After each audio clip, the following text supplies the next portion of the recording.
per aquell Nadal, escrit per Colton Walworth.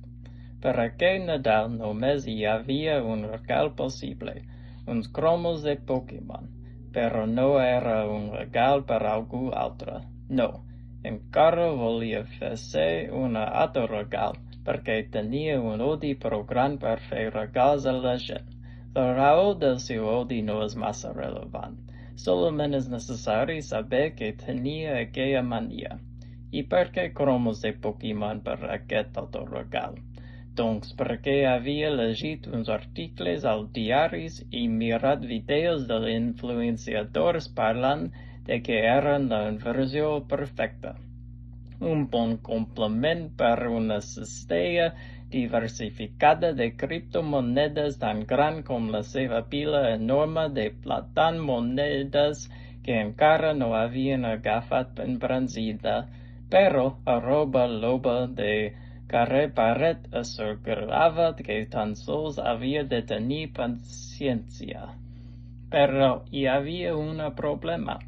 A la internet eren massa cares, ja que els especuladors les venien per a preu molt a sobre que a les botigues, i era impossible de trobar-les a les botigues sense tenir coneixement de les rutines en les entregues de les distribuïdores. I encara no tenia aquest coneixement. Per això va decidir que era necessari fer una cosa dràstica, viatjar fins al web obscur. Per anar-hi és necessari un canteri de màgia negra. Almenys això era el que havia llegit a 666chan.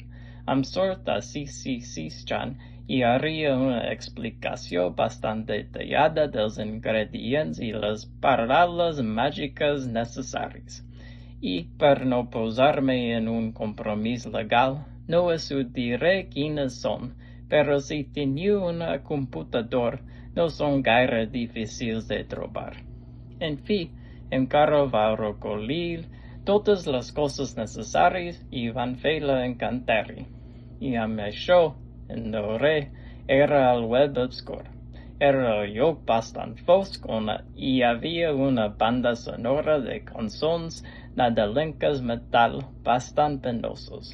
Si havia de ser allà gaire temps, seria un tortura infernal.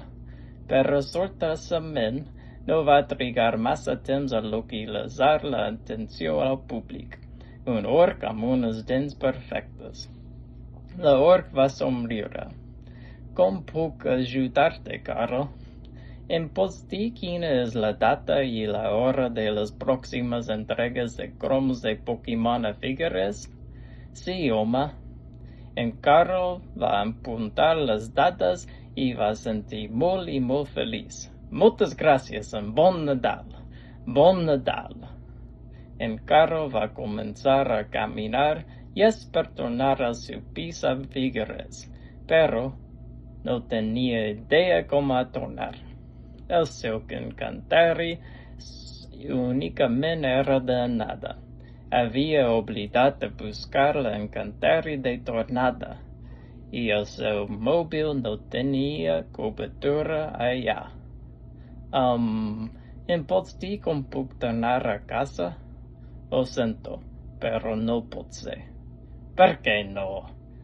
Doncs perquè des del començament dels temps solament tinc l'autorització per respondre a una pregunta d'un visitant al web obscur i ja he respost a la teva pregunta. Encara no va dir res.